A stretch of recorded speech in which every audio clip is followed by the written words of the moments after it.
Biyyoota addunyaan nikulara qabdi jechuun sodaatan keessaa firisa irratti kan argamtu biyya Iraaniiti.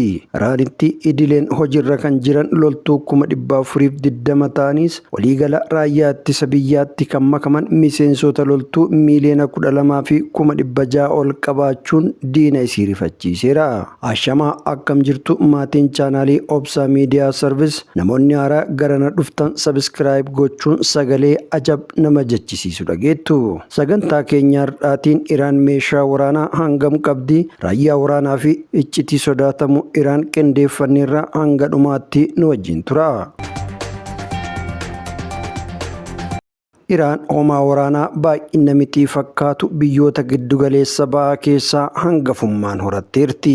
Waraana libsuu ijaatiin osoo hin sobamne biyya eegan 610 kan qabdu yoo ta'u, loltuuwwan leenji'anii jijjiirraaf qophii ta'an kan iddoo gara iddootti socho'uun balaa lolaa qolachuuf danda'an 350 qabdi.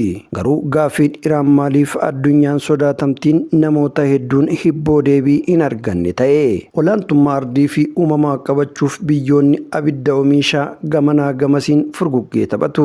Biyyi aan waraanan barbaadu raayyaaf maallaqa ramadu waraanni shafetti adeebu nagaa kee walitti biifi jedhee taa'u hin jiru. Kanaaf fakkeenya mishoo ta'uu kan danda'u iccitii waraana Iraaniiti. Iraan biyya lixaa Eeshiyaatti argamtu baay'ina namaa, bal'ina lafaa fi qabeenya dilbii addaa biyya qabdudha. Baay'inni uummata Iraan miiliyoona 80 ol ta'uu ragaan 2003 sassaabame kan mul'isu. Uummanni Iraan qindoomina sochii hawaasummaa fi diinagdee keessatti tuuta kanniisaa fakkaatu lafa bal'inni isaa iskuweer kiiloomeetirii miiliyoona 1,600 ol irratti uummata jiraatudha. Boba'aan madda galii olaanaa biyyattiiti jedhamee kan amanamuu fi meeshaan waraanaa gurguddaa fi tarsiimoo waraana isii irratti iccitii sirriitti eeguu fi dagaagina guddaa taasifti. Kan ajab nama jechisiisu humni namaa waraana leenji'ee gaafa roorrootiif jedhamee ol kaayame 960 ta'uu isaati. 1979 keessa meeshaalee waraanaa Iraan kan bitaman Ameerikaa irraa ture. 1990 irraa gara Raashiyaa irraa bituutti deeffatan. Kun ammoo Ameerikaaf rakkoo guddaa uume. Ameerikaan xiiqii kanaan galaa fi ba'a Iraan dhoorginaan Iraan gara meeshaa waraanaa gurguddaa akka misaa'ila baalaastikii, taankii, diroonii fi kan maalummaan isaa hin beekamnetti ceete. Dirooniiwwan isii biyya qaxxaamuruun naannawaa ba'a giddu galeessaa waliin kan gahan. Waraana Kooriyaa fi Ameerikaa keessatti akka Kooriyaan hin mooyamne kan godhe diroonii Iraan ta'uu ajajaan waraana Ameerikaa yeroo sanii Keniis dubbatee ture. Kanaanis atum jechuu dhiiftee sirima nikulara oomishuu eegalte. Iraan qarshii akka biyyaatti qabdu keessaa parsantaa 20 ol waraanaaf oolchiti. Bara baraan doolaara Ameerikaa biliyoona 200 ol ramadaa sirna waraana isii fooyyessaa kan deemtu.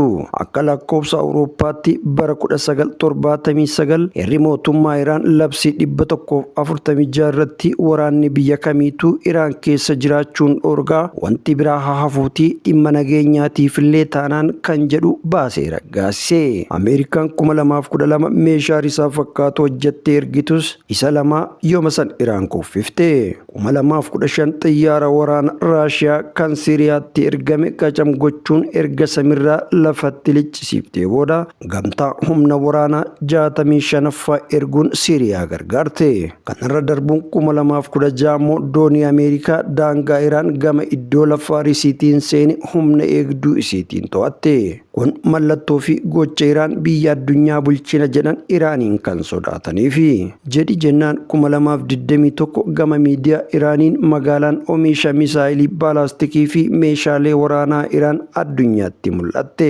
Osoo fuggisoon Iraan daayidannoo jettu seera waraanaa fooyyessuun shamarran miseensa waraanaa akka ta'anii fi hidhatanii loluu akka danda'an kan eeyyamte. Idileen hojiirra kan jiran loltuu 420 ta'anis waliigala raayyaa ittisa biyyaatti makamuun miseensa kan ta'an miiliyoona 12 fi 600 ol qabaachuun diina isii kan rifachiise. Kabajamtoota maatii Obsaa Miidiyaa Sarvis, odeeffannoon gabaabaan Iraan har'aaf qopheeffanne kana fakkaata ture. Oduu fi odeeffannoowwan yeroo yeroon asii gad lakkifaman argachuuf yuutuubii keenya sabiskiraayib godhaan dhaamsa keenya.